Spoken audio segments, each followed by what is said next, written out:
direction and for your leadership, most of all for your friendship. Thanks to all the thousands of members across America.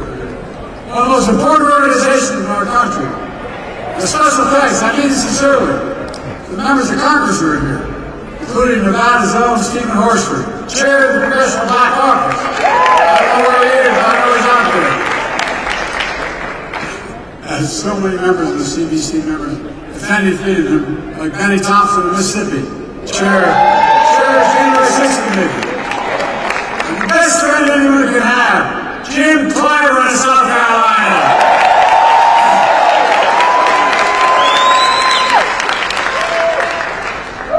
In case you didn't notice, Jim turned around for me. Look, in June of 1947, Harry Truman became the first president to speak at this convention. And he was remembered for a lot of things. With the help of the NAACP, he desegregated the military. He laid the groundwork for the civil rights agenda. He built upon President Kennedy by that. President Johnson signed the Civil Rights Act of 64, 60 years ago. Harry Truman was president, who was often counted out. He was also known for something else.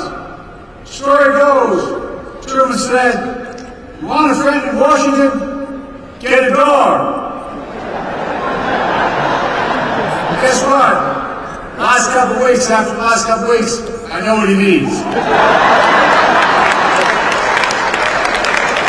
That's why it's so good to have girlfriends. I'm not being solicitous. I have girlfriends. So many of you have had my back, but I think I've had yours as well.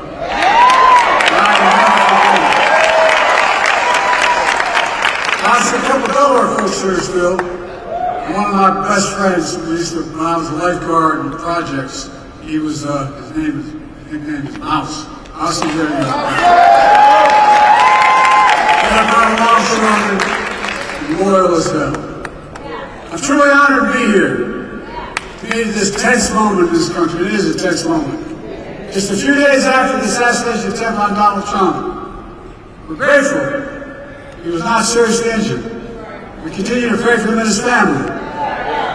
It's time for an important conversation in this country. Our politics has gotten too heated. I said in the Oval Office on Sunday night, as I made clear throughout my presidency, we all have a responsibility to lower the temperature and condemn violence in any form. You've got to remember, we're not enemies, we're friends, we're neighbors, we're fellow Americans. Most importantly, let's fully and firmly reject not only political violence, but violence of any kind, period, no exceptions. We have to say with one voice, violence is not the answer. That's what we should rally around as a nation. That's the unity I'm talking about. Few organizations know that better than the NAACP. For the race riots in Springfield, Illinois in 1908, the NAACP was formed. That's what started it. You know the pain and the price of violence.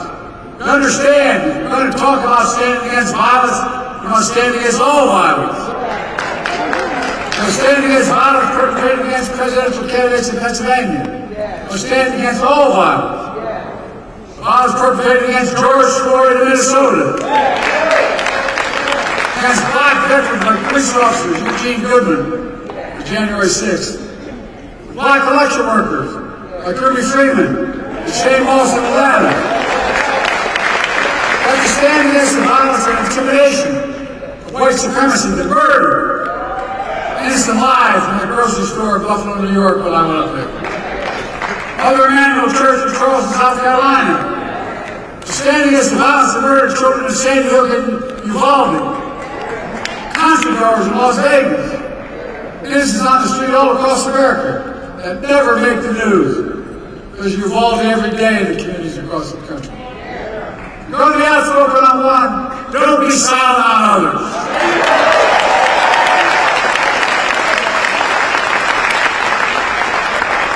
We're going to speak about violence. We're going to speak about guns. More children in America die of a gunshot wound than any other stunning and that is sick.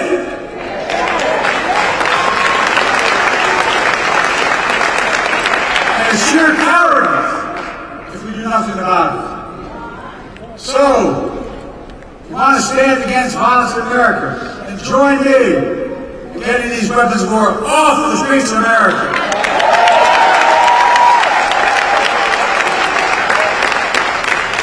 AR-15 was used in the shooting of Donald Trump. This was an assault weapon that killed so many others, including children. It's time to outlaw them. I did it once and I will do it again.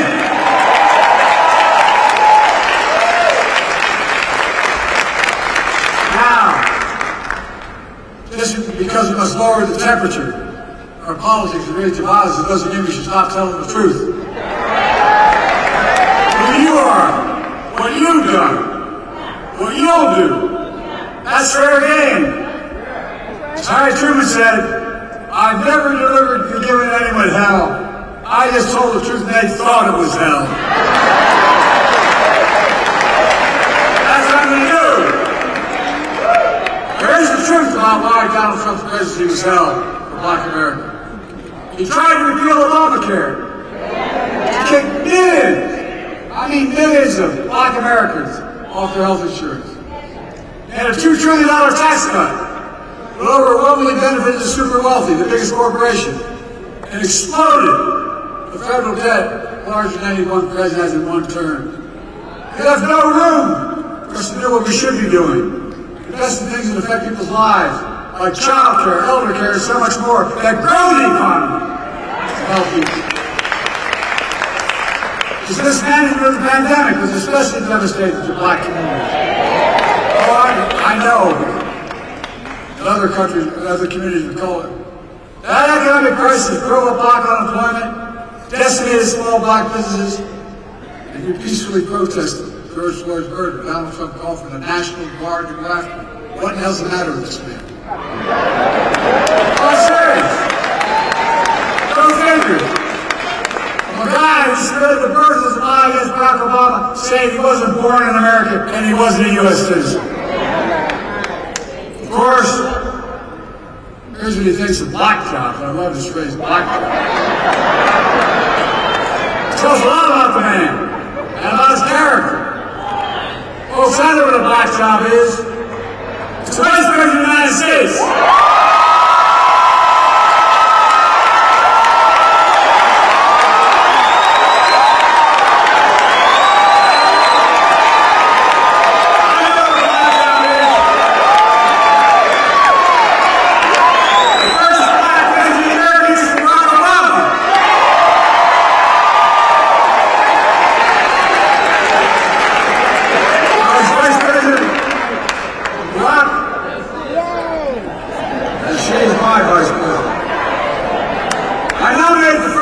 Secretary of Defense in American history. You're doing one hell of a job.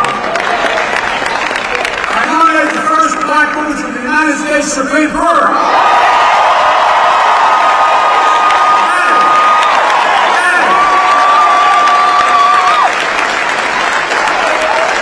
I promised myself, and I promised America, that my administration would look like America. The most diverse administration in all of history, and tackling the full talents of the nation.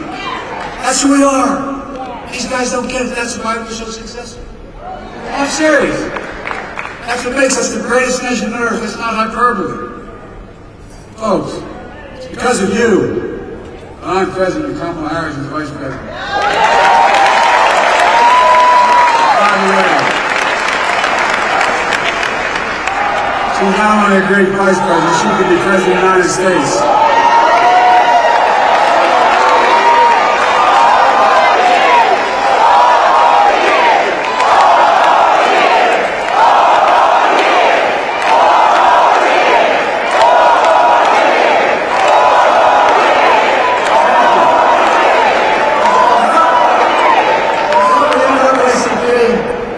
Black elected members in the Congress, we've gotten so much done.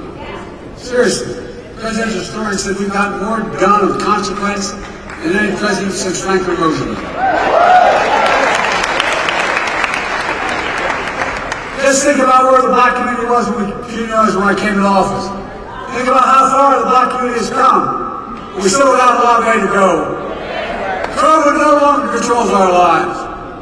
Our economy is not free to be literally the strongest economy in the world. Historic low black unemployment. Record growth of black small business.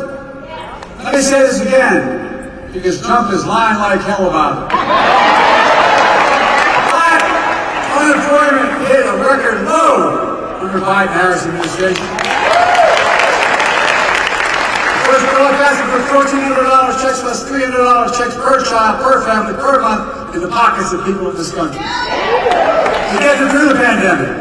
Not Trump's administration. Kamala did that. We put more money in the pockets than anyone. We cut black, and in consequence, we cut black child poverty in half. And when we finally get through to people, my economic policy grows the economy when we spend money. Grows it. We grew the American economy to the strongest in the world. And I'm determined to make that tax cut permanent.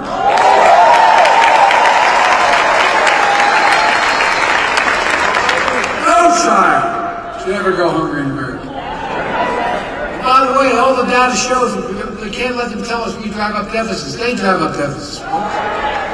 When you have child care, guess what? Mom or dad can work. And the child can be safe.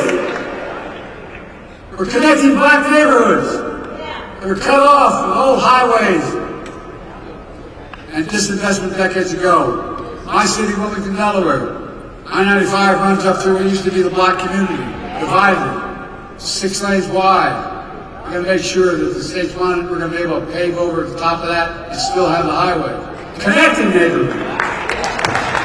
We're removing, which is costly, every poisonous lead pipe in a house in America so every child can drink clean water. Not through brain damage.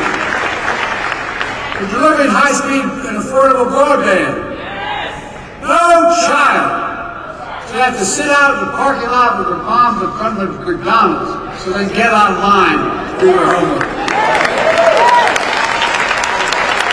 And because of you, not only protecting Obamacare, you allow me to increase it, making health care more affordable. We're putting, and by the way, more than it's ever been, millions of African Americans now have health care because of it. We're putting home ownership within reach. How do you generate generational wealth, no matter what community you're from? I know how we did. Everything got stuck in Scranton with no jobs. Moved to Delaware. Dad worked like hell to get down payment to buy a small house. That's how you build equity. As small as a 3-bedroom split-level home with 4 kids and grandpa lived, but it was a home, and he was able to build some equity. Look, we're making the most significant investment in climate ever in all of history.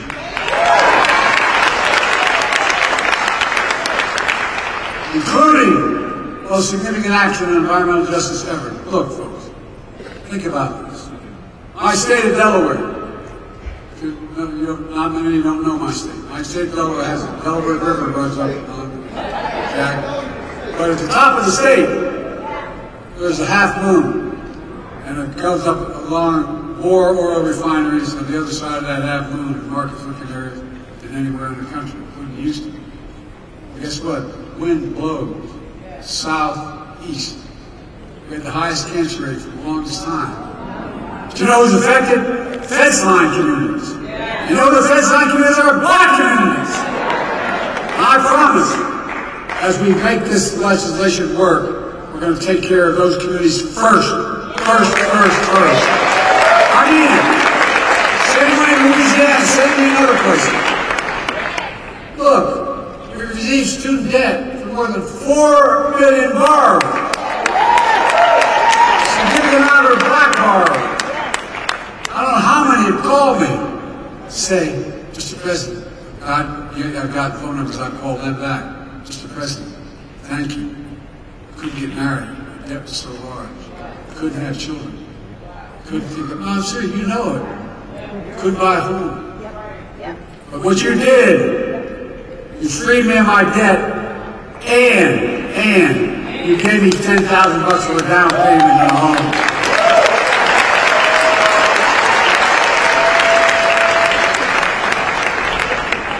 This project, 2024, Trump, 2025, Trump deal.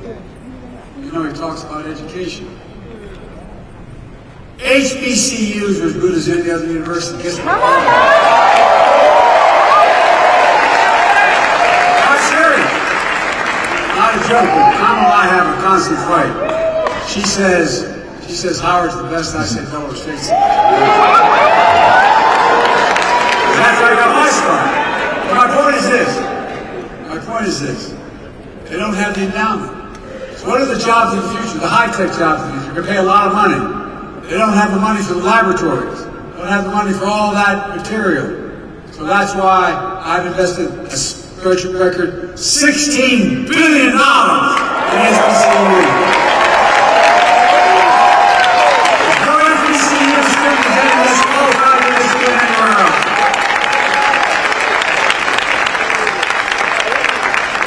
By the way, making sure that no one goes to jail for the mere use or possession of marijuana.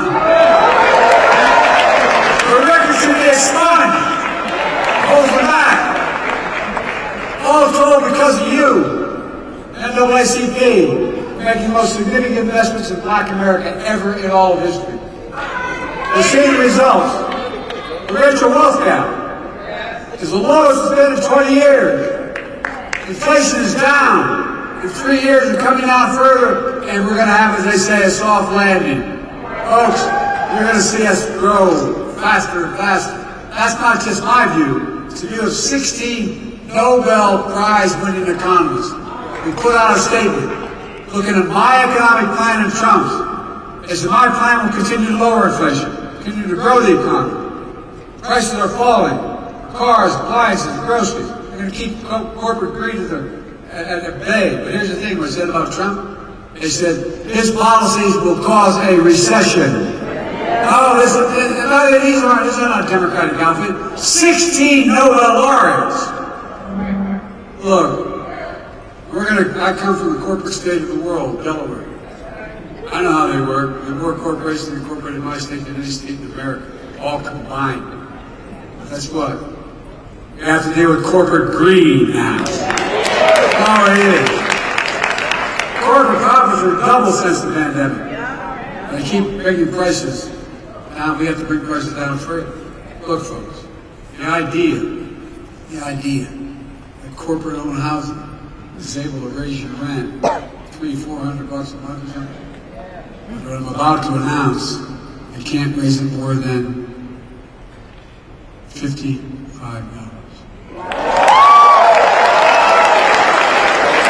That could be his taking place. Bottom line is this gets started. We'll know it's not enough to talk about the past. We need a vision for the future. Here's my plan for the first 100 days of the second term. Tom and I are calling on Congress to pass the John Lewis Voting Rights Act.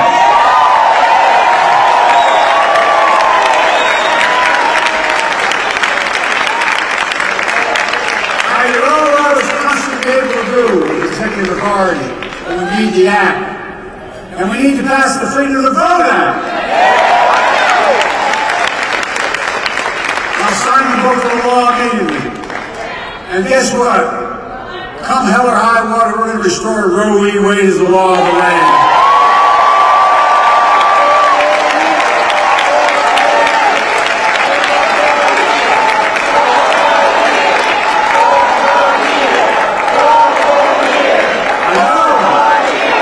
I know I say, Joe, we're going to have a Congress. But guess what? You all told me I couldn't pass the Inflation Reduction Act. You all told me I couldn't face the... Anyway, with your help. Republicans blocked police reform in Congress. So I signed a historic executive order on police reform.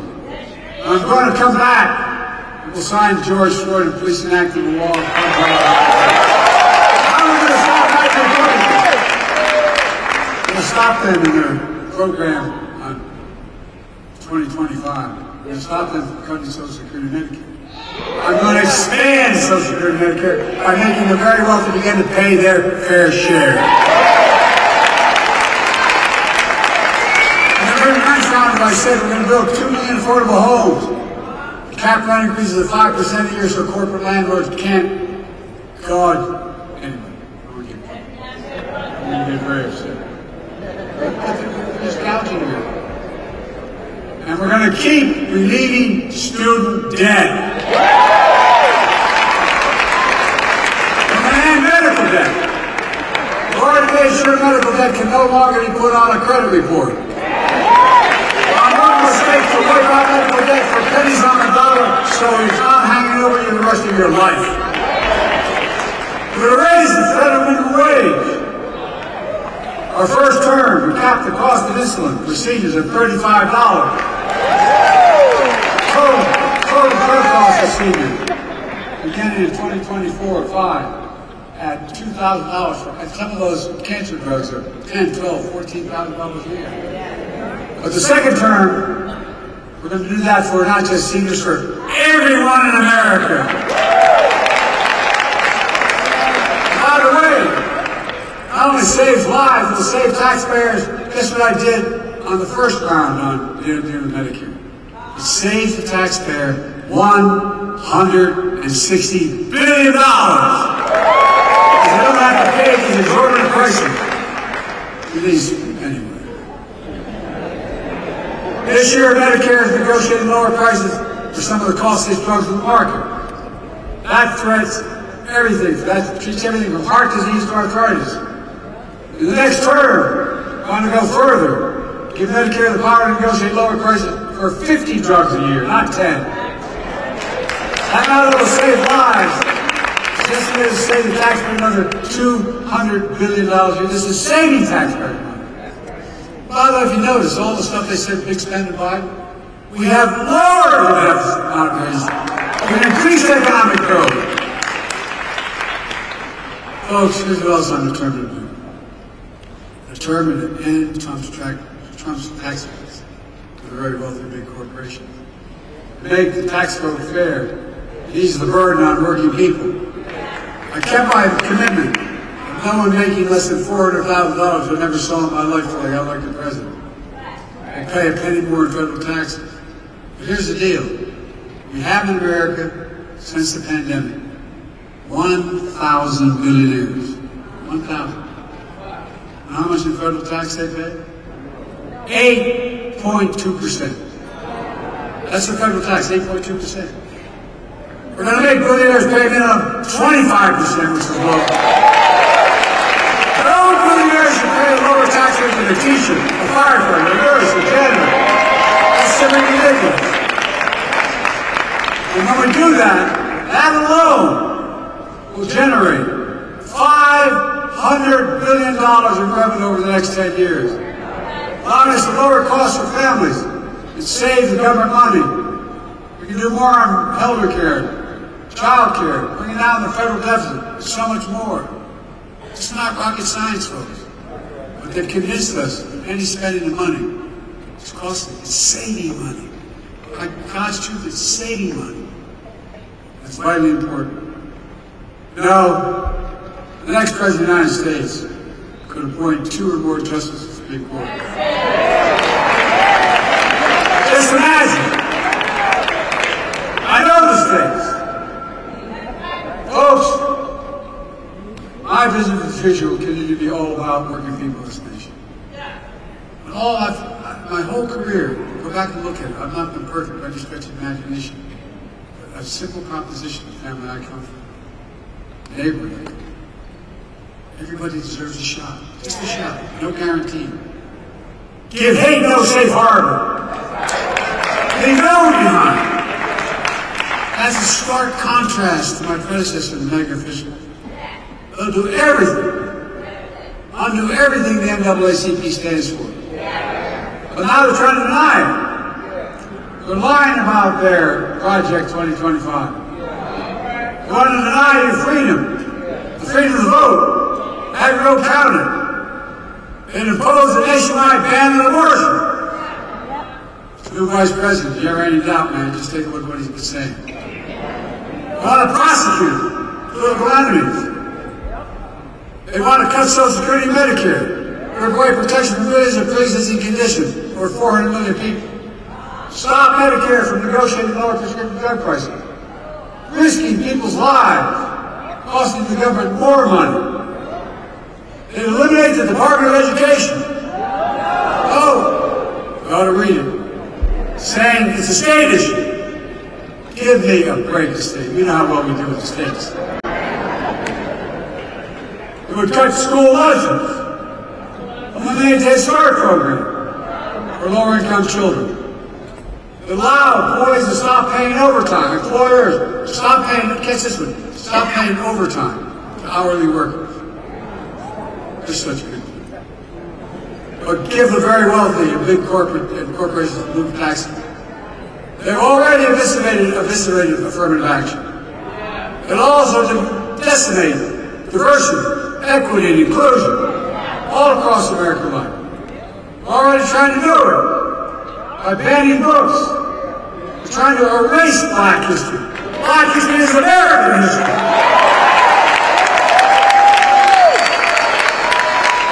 Folks, I'm not being dramatic, but we cannot let that happen. That's why it's so important to me. It's so important to me to make Juneteenth a federal holiday. We can't erase it. People are going to know what happened.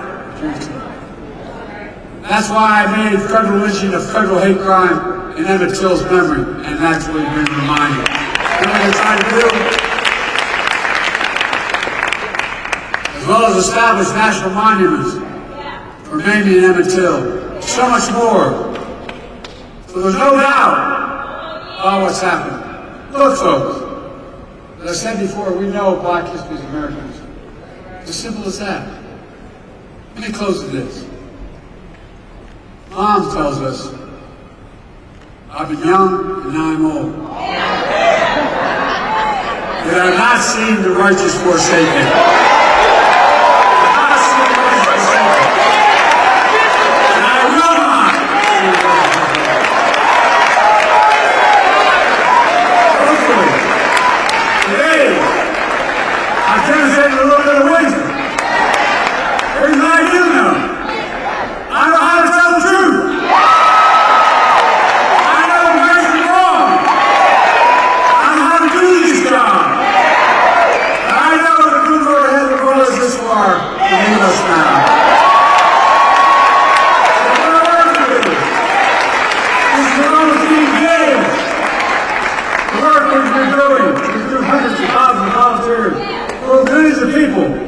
Voices heard in a well-determined American future for decades to come.